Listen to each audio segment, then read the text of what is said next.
former Public Service Minister, Labour and Social Welfare Minister, Honorable Patrick Joao, former minister, sometime in 2017, asked NASA to release funds for national housing projects that had the potential of fleecing NASA of millions of dollars. Circumstances are that, upon his appointment as minister, Honorable Joao, through the NASA board, ordered that the authority avail $78 million for national housing projects. Of that total, $16.2 million was paid to a company called Enphrase, which is owned by one indigenous person called Mr. Tinashe Neta. The money was for the construction of 600 housing units on a 24-hectare plot in Giarasekwa, Harare.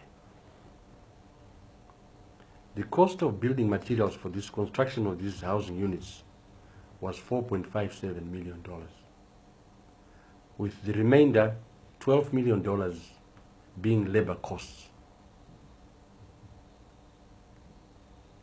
The land in question was sold by the Minister of Local Government, Public Works and National Housing in September 2015, and the asking price at that time was $334,800. The offer was given to a company called Drepmesh Construction, whose directors were Junior Shuvai Gumbochuma and Mr. Katuruza. These two people did not pay anything towards the purchase of this land. Some of the anomalies in the Giarasekwa housing project include the following. The project was awarded to Enphrase without going to tender, $16.2 million. The developer did not pay the 1.620 performance bond that was required by the National Building Society before the funds could be released.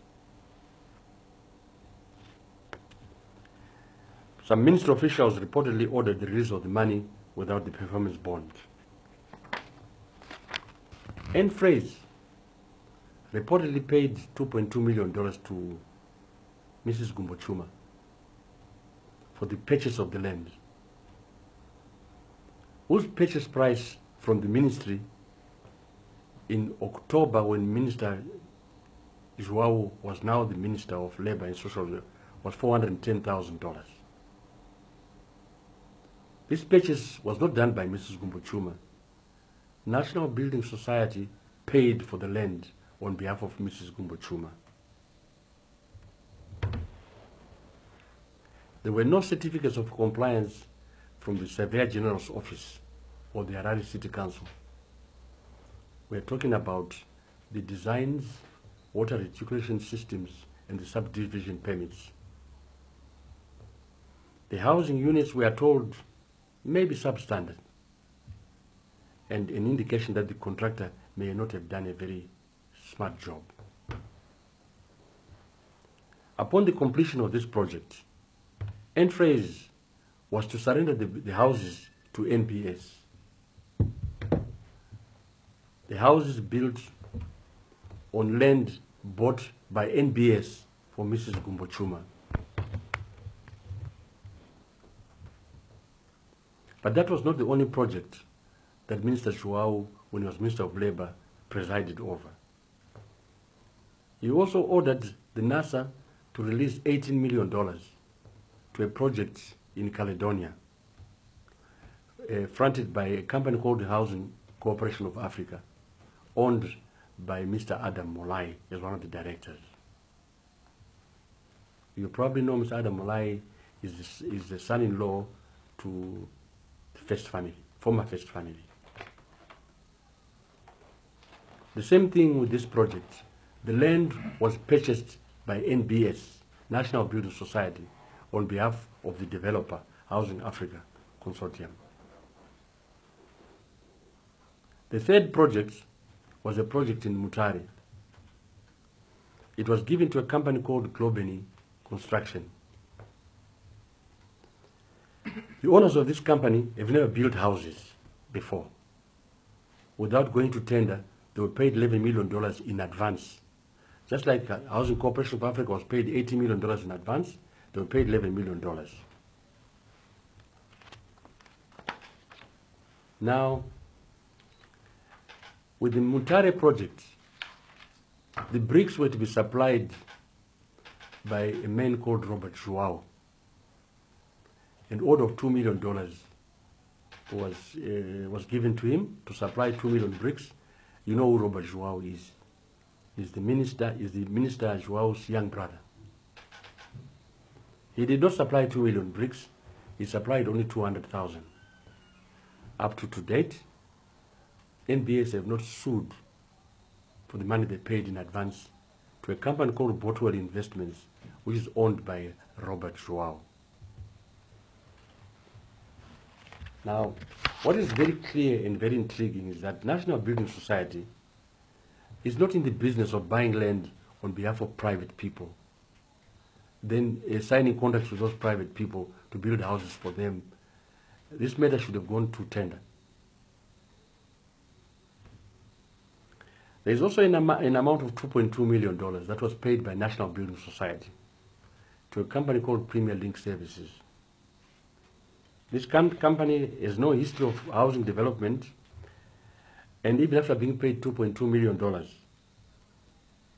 when asked why did they pay Premier Link Services, they said they paid them to hold on to the money so that whenever they wanted something bought, they could use that $2.2 million to buy it for them.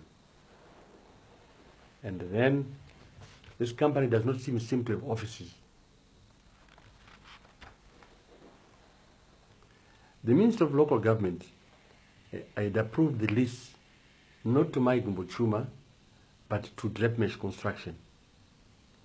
But in October 2017, when Minister Joao was now the minister, some senior official in that ministry ordered a deputy director to write a letter that the government had given this land to Mrs. Gumbochuma. And she used that letter to negotiate a contract with Enfraise, where she was paid $2.5 million. What is also very intriguing is that in terms of planning regulations in this country, there is no planning authority that was given for the design of the roads, water reticulation plans, and any other designs which are desired by the law. They just started building houses, and nobody questioned them. The Surveyor General did not approve the building plans, neither did the Surveyor General approve the subdivisions. This is what happened in respect of the Jarasekwa project, but it also happened at Caledonia, where the land, after being bought by National Building Society for Housing Corporation of Africa, they never got authority from regulatory authorities, from the council or from the Surveyor General. In the case of the Mutare thing, the land there as well was bought by NBS for some private individuals. And then no planning authority or permission was granted to them. They just built the houses. Now, we don't know whether those houses are substandard or they are shoddy.